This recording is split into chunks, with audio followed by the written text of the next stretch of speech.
Hello అండి. అందరికీ నమస్కారం. నేను మీ సరోజినినండి. ఈరోజు గ్రహణం సందర్భంగా ఎందుకంటే నిన్న మనకు గ్రహణం అయిపోయిందండి. ఇది బుధవారం రోజండి. ఈ మందిరం అంతా క్లీన్ చేసేది నేను.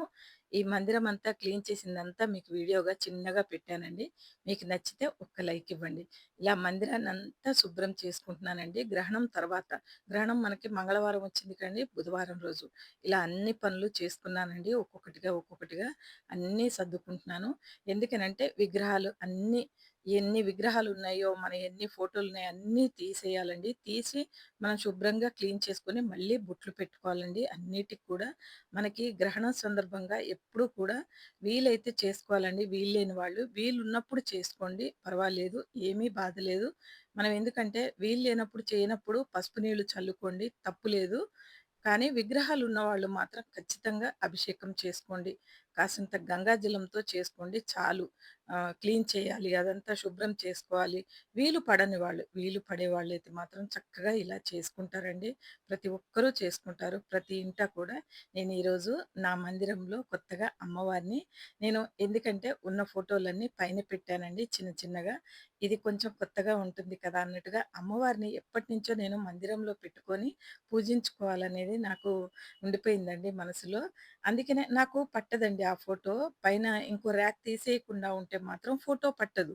పట్టదు కాబట్టి ఇంకా నేనేం చేశానంటే ఆ చిన్న చిన్నయన్నీ పైన పెట్టి, అమ్మవారి ఫోటో పెట్టి చక్కగా అమ్మవారికి నిండుగా దీపాలు పెడదాము అనిపిచ్చిందండి నాకీరోజు. అందుకే ఈ వ్లాగ్ చేశానండి. గురువారం రోజు ఎవరైనా పూజ చేసుకునేవాళ్ళు శుక్రవారం కానీ, గురువారం కానీ ఇలా చేసుకోవచ్చండి. సింపుల్‌గా చేసుకోవచ్చు మీరు ఈ పూజ మాత్రం. ఎందుకంటే అమ్మవారిని ఎంత పూజిస్తే అంత మంచిదండి మనకి. అమ్మవారండి అన్నీ వింటుంది. మనం చెప్పినయన్నీ వింటుందండి అమ్మవారు. ఏంటంటే మనం స్వామివారి కంటే అమ్మవారి దగ్గర అడిగేదే ఎక్కువండి అమ్మను. మనందరం కోరుకునేది మాత్రం ఒక్కటే. ఇల్లు, పిల్ల, పాప చల్లగా ఉండాలి అమ్మ అని కోరుకుంటూ నేను ఈ వీడియో స్టార్ట్ చేశానండి. ఇలా దీపాలన్నీ క్లీన్ చేసుకొని చక్కగా శంకుచక్ర దీపాలు బొట్లు పెట్టుకున్నానండి. శివయ్యని కూడా చక్కగా బొట్లు పెట్టుకున్నాను. నేనేంటంటే అభిషేకం చేయనండి. ఒక్కొక్కసారి పాలాభిషేకం చేస్తాను. నేను విగ్రహాలన్నీ క్లీన్ చేసుకున్న తర్వాత నేను పాలతో అభిషేకం అంటే నేను ఒకవేళ పసుపు నీళ్ళలో తీసేస్తానండి. ఫస్టే విగ్రహాలన్నీ కూడా పసుపు నీళ్ళలో తీయాలండి. మనకన్ని వస్తువులు మంగళకరంగా మారిపోతాయండి. విగ్రహాలు కూడా. అలా తీసుకొచ్చి మనం పాలాభిషేకం చేసుకొని తర్వాత గంగాజలం పోసుకోవచ్చండి. ఫస్ట్ గంగాజలం తర్వాత పాలాభిషేకం చేసుకోవచ్చు. ఎలా చేసుకున్నా పర్లేదండి. మీరు అభిషేకం చేయొచ్చు.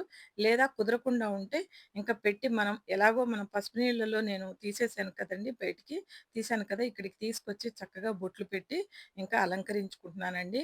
నాకంత టైం లేకుండే. ఎందుకనంటేనండి ఇవన్నీ క్లీన్ చేసేటప్పుడు చేతులు మండుతాయండి మనకి. అంతా కూడా చాలా టైం పడతది. అందుకనే రేపు మళ్ళీ పాలాభిషేకం చేసుకుంటానండి స్వామివారికి. ఏమీ పర్వాలేదు. కుదిరితే మీరు చేసుకోండి. లేకపోతే పర్వాలేదు.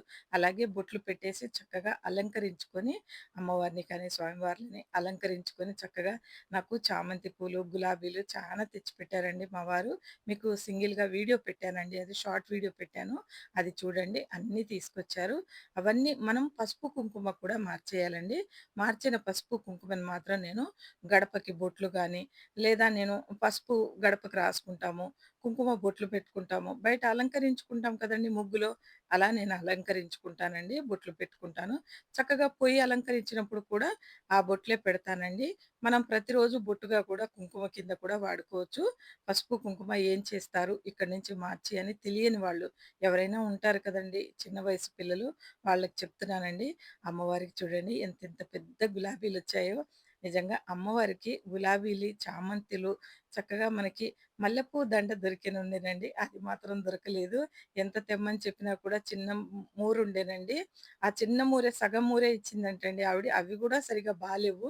"మల్లెపూలు లేవు బాబు" అనిందంట. సరే దేవుడి మందం అవ్వన్నే ఇవ్వు అని చెప్పి తీసుకొచ్చారండి మా వారు. ఇంకా ఏ టైంకి ఆయనకేమో టైం అయిపోతూ ఉంటదండి. బయటికి వెళ్ళి మళ్ళీ వచ్చి రెడీ అయ్యి తన పనికి తను వెళ్ళాలి కదండీ! అందుకని ఇవి కొంచెం మనసు పెట్టి పొద్దున్నే వెళ్తాడండి. 5 గంటలకే మార్కెట్‌కి వెళ్తే మాత్రం దొరుకుతాయంటే ఒక్కొక్కసారి దొరకవండి. దొరకవంటే రేట్ ఎక్కువుంటే మాత్రం తేడండి మా వారు పువ్వులు. ఎప్పుడన్నా కూడా టైట్‌గా ఉంటుంది కదా! ఎప్పుడు ఒకేలా ఉండదు కదా ఇంట్లో. ఇలా చక్కగా అన్ని దీపారాధన చేసుకుంటున్నానండి. నాకు నిజంగా చాలా సంతోషంగా ఉందండి. అమ్మవారికి మాత్రం ఇలా నేను పూజనైతే చేసుకోవడం అయితే ఎంతో సంతోషంగా ఉందండి. ఎందుకంటే నేను అమ్మవారిని ఇలా నేను మందిరంలో కూర్చోబెట్టుకొని పూజ చేయాలని నాకు చాలా కాలంగా ఉండేనండి. ఎందుకంటే 3 సంవత్సరాల నుంచి నేను అనుకుంటున్నాను వీడియోలో ఇలా ఏదన్నా విడిగా అమ్మవారిని కూర్చోపెడదాము. నా దగ్గర అమ్మవారి పటం ఉందండి ఎప్పటినుంచో.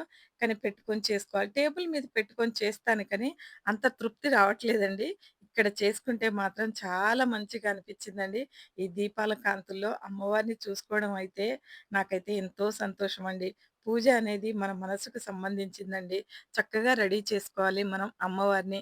ఎంత బాగా అలంకరిస్తే అంత బాగా అందంగా ఉంటదండి. ఏదైనా మందిరం అనుకోండి, పూజ రూమ్ అనుకోండి, ఎలాంటిదైనా చిన్న మందిరమైనా కూడా దాన్ని అలంకరించుకుంటే మాత్రం దాని కళే వేరండి. ఇలా చక్కగా దీపాలు వెలిగించుకొని, పసుపు, కుంకుమ వేసి, పూలతో అలంకరించుకొని, ఆ తర్వాత కొన్ని అక్షింతలు వేసి నమస్కారం చేసుకోవాలండి. ఆ తర్వాత ధూపం పెట్టాలి. అమ్మవారికి చక్కటి ధూపం పెడుతున్నానండి. అమ్మవారికి మంచి మంచి ధూపాలంటే చాలా ఇష్టమండి. దేవుడి గదిలో చాలా మంచి పరిమళాలు పెట్టాలండి. ఎప్పుడూ కూడా మనం సుగంధ ద్రవ్యాలు వాడితే మాత్రం చాలా మంచిదండి. ఇలా నేను ఒక కొబ్బరికాయనైతే కొట్టుకున్నా అండి అమ్మవారికి. ఎందుకంటే దీపం, ధూపం ఇచ్చేసిన తర్వాత ఒక కొబ్బరికాయ కొట్టుకుంటున్నానండి. ఎందుకంటే ప్రతిసారి మనకి ప్రతిరోజు కుదరకపోవచ్చు.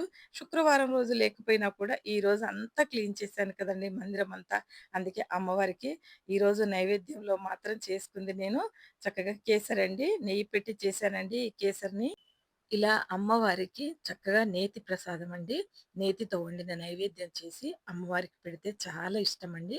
రవ్వ కేసరి చేశానండి ఇలాగా.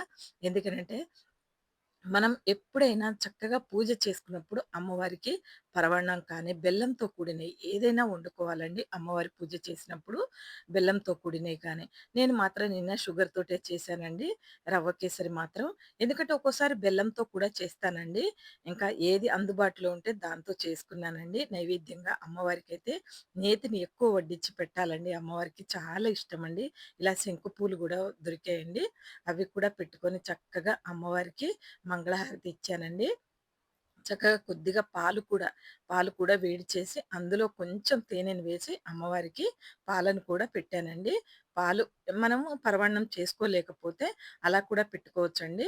పాలు కొంచెం అంత బెల్లమేస్తే అందులో సరిపోతుందండి. పరమాన్నం చేయనప్పుడు కొంచెం బెల్లమేసుకోవాలి. పచ్చి బెల్లమే వేసుకుంటే ఏమీ కాదండి. అది పరమాన్నం రూపంలోనే ఉంటుంది. అమ్మవారికైతే ఇలా చక్కగా గులాబీలు అలంకరించి అమ్మవారికి ఈ వెండి గిన్నెలో నేనిలా హారతిచ్చుకోవాలని అనుకున్నానండి. ఇలా అమ్మవారిచ్చిన వస్తువులండి ఇవన్నీ. అన్నీ క్లీన్ చేసి ఏదైనా అమ్మవారికే వాడతానండి. ఎందుకంటే అవన్నీ నేను ఎలా కొనుక్కున్నాను, ఏంటి అనేది మీకొక రోజు వీడియో పెడతానండి. చక్కగా కూడా. ఎందుకంటే నాకనిపిస్తదండి నేను అనుభవించినయి, నేనేమనుకున్నయి, నేనెలా తీసుకున్నయి ఒక్కొక్కటి అంతా ఒక వీడియో పెట్టాలనిపిస్తదండి. ఎప్పుడైనా కూడా పెడతానండి. ఏ రోజైనా తీరుకున్నప్పుడు కంపల్సరీగా నాకెన్ని వస్తువులున్నాయి, అయన్నీ నేనెలా ఎలా తీసుకున్నాను అనేది మీకు షార్ట్ వీడియోలో చెప్తూనే ఉంటానండి. అలా కాకుండా ఒక వీడియో మాత్రం చేస్తానండి. ఇలా చక్కగా అమ్మవారికి నైవేద్యం చూపించానండి. ఆఖరిలో ఇంకా అమ్మవారికి పచ్చకర్పూరం కూడా వెయ్యాలండి చక్కగా. మనం నమస్కారం చేసుకొని కొన్ని అక్షింతలు వేసుకోవాలి. మన కోరికను చెప్పుకొని అమ్మవారికి పచ్చకర్పూరము, కొంచెం జవ్వాది అంతా రాశానండి అమ్మవారికి. సుగంధ ద్రవ్యాలు కావాలి కదండీ! అందుకనే పూజంతా అయిపోయిన తర్వాత నెమ్మదిగా ఇలా వేసుకున్నానండి. ఇంకేదన్నా చదువుకుందాం అనుకున్నానండి. కానీ కుదరలేదండి. 5 సార్లు అమ్మవారి నామం చెప్పుకొని మాత్రం నేను నమస్కరించుకున్నానండి అమ్మవారికి. ఇలా శివయ్యని చూడండి చక్కగా పెట్టాను. ఇటు లక్ష్మీదేవిని, అటు వినాయకుడిని శంకు పూలతో ఎంత అందంగా ఉన్నారండి స్వాములు మాత్రం. చాలా బాగున్నారు. ఇలా 5 సార్లు అమ్మవారి మంత్రం చెప్పుకుంటానండి. శ్రీ మాత్రే నమః. అలా కాకున్నా అమ్మ లక్ష్మీదేవి నువ్వే నాకు దిక్కు తల్లి. ఏదైనా కోరుకున్నప్పుడు అడగండి ఇలా. మనం ఏదైనా పువ్వులు వేస్తున్నప్పుడు మనం అమ్మవారి నామం చెప్పుకోకపోయినా కూడా మన దుఃఖం, మన బాధ అమ్మవారితో మాట్లాడుకున్నట్టే మాట్లాడుకొని నేను ఈ పూల రెక్కలు మాత్రం వేస్తానండి. నాకలాంటి అలవాటుందండి. ఎప్పుడూ కూడా నాకేదనిపిస్తేనే చెప్తానండి. నేనది రాసుకొని చెప్పాలి అంతా అంటే నా వల్ల కాదండి. ఎందుకంటే మనసులో మన మనసుకి ఏది తోస్తుంది, మనకేదుంది అక్కడనేదే చెప్తానండి. నేనెలా చేసుకున్నాను. ఇంకా వివరంగా చెప్తానండి. కానీ వివరంగా నాకు చెప్పడం రాదండి ఇంకా. ఇంకింతకంటే ఎక్కువ చెప్పలేనండి అమ్మవారి కోసం. అమ్మవారంటే అందరికీ తెలుసండి. ఎలా పూజించుకుంటే అలా మనతో వస్తదండి అమ్మవారు. మన మనసుని చూస్తది.